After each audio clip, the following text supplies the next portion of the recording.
Yu Taibai tampaknya mengharapkan respon pedang yang mulus, tetapi sedikit menghela nafas, karena kandidat awal bukan dia, tapi sekarang keponakan sudah satu-satunya pilihan. Pedang itu tersenyum tanpa jejak, dan menatap Luo Zeng. Pada awalnya, haruskah dia benar? Ya, Yu Taibai mengangguk. Pedang tidak memiliki jejak, jadi aku melihat ke atas dan ke bawah Luo Zeng. Pada acara puncak, pedang itu tidak memiliki kesan yang jelas pada Luo Zeng. Dia merasa bahwa pada waktu itu, kecoa oriental murni benar-benar bisa menggerakkan hati untuk menghargai. Mengapa pria kecil yang mempesona, sebenarnya adalah putra Luo Wei? Pada saat itu, tidak ada jejak pedang. Jika kamu memilihnya, kemungkinannya mungkin lebih tinggi, tetapi sejauh ini tidak ada ruang untuk pilihan. Pedang itu tidak memiliki penyesalan di wajahnya. Luo Zeng tiba-tiba bertanya, boleh aku bertanya? Tolong katakan, pedang itu mengangguk tanpa jejak. Mengapa pertempuran ini tidak akan menjadi sukses besar? Bahkan Ya Seng, jika Anda seorang suci, Anda bisa mendapatkan warisan yang sama? Luo Zeng Dao. Ketika saya mendengar kata-kata Luo Zeng, tidak ada rasa sakit di pedang dan wajah Yu Taibai. Segera setelah pedang tidak memiliki jejak, dijelaskan, perselisihan hanya untuk para dewa dalam para dewa. Tujuan utama kami adalah untuk mendapatkan warisan kerangka dan mendapatkan kemampuan untuk mengendalikan arah seluruh tanah dewa. Pendekar pedang itu adalah orang pertama yang memahami rahasia kerangka dalam wilayah para dewa. Perlombaan ini, setelah menduduki Ruomu, menemukan fitur khusus dari kayu ini. Di daerah di mana Ruomu berada, tidak ada yang bisa melakukannya, yaitu tanah non-serangan yang dunia tahu. Ketika permukaan kayu dikupas dan memasuki interior kayu, itu adalah area yang benar-benar berlawanan, yang disebut pengetahuan oleh pedang. Bahkan, apa yang disebut non-serangan dan hilang, semuanya disebut rumor. Arti sebenarnya dari tulang suci adalah pikiran yang baik tentang yang baik dan yang jahat. Satu baik, satu jahat. Saya membaca pantai ini, saya merindukan sisi lain. Tidak mengherankan bahwa apa yang disebut baik dan jahat hanya antara satu pikiran, dan ada dua makna yang berlawanan di dalam dan di luar Ruomu. Sejauh ini, pendekar pedang hanya membuka pengetahuan di interior Ruomu. Tempat pengetahuan lainnya masih bagus, meskipun berbahaya, tetapi pedang juga memiliki tindakan balasan.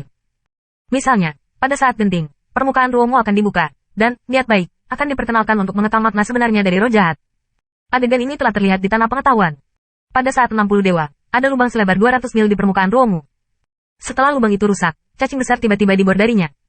Setelah cacing raksasa dibor keluar dari Ruomu, itu pecah dengan pikiran jahat yang mengerikan, bahkan melawan pikiran-pikiran baik selain Ruomu. Di bawah tubuh besar yang tersapu oleh cacing raksasa ini, kota pembunuh pedang dan kota pedang-pedang kuno dihancurkan ke tanah. Sebenarnya, meskipun cacing raksasa ini sangat besar, tetapi untuk pedang, sebenarnya bukan hal yang mengerikan.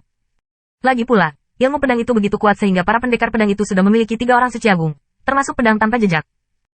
Tetapi 3 orang kudus, beberapa hebat dan benar, hanya dapat menyaksikan kehancuran raksasa ini.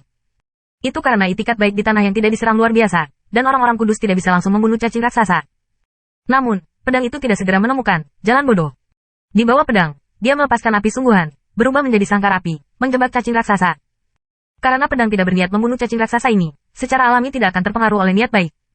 Cacing raksasa itu dipaksa oleh api sungguhan pedang yang sempurna.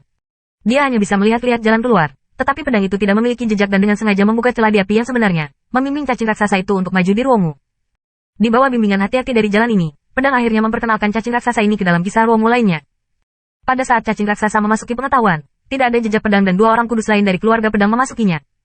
Tanpa ikatan niat baik, 3 orang suci telah menembak dan membunuh cacing raksasa yang sudah lama ditunggu-tunggu ini.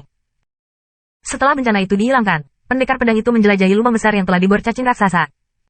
Mereka tidak menyangka bahwa lubang itu begitu dalam, dari atas batang Ruomu, sepanjang jalan turun, memperpanjang ketinggian 30 juta kaki. Ini hampir jarak dari puncak kayu ke kedalaman laut di bawah. Dengan kata lain, batang seluruh Ruomu kosong, dan ada Qian Kun lain di dalamnya. Di bawah penjelajahan yang konstan, pendekar pedang itu akhirnya menemukan kerangka itu dan merasakan momentum yang kuat dari tulang-tulang itu. Pada awalnya kita tidak tahu identitas sebenarnya dari kerangka ini, kata pedang tanpa jejak. Luo Zeng dan Luo Wei di samping, mendengarkannya, tetapi senang. Rahasia ilmu pedang, tidak banyak orang yang tahu, tetapi hari ini pedang tidak memiliki jejak tetapi narasi terperinci. Bagaimana kamu tahu identitas tulang pipimu? Luo bertanya sambil tersenyum.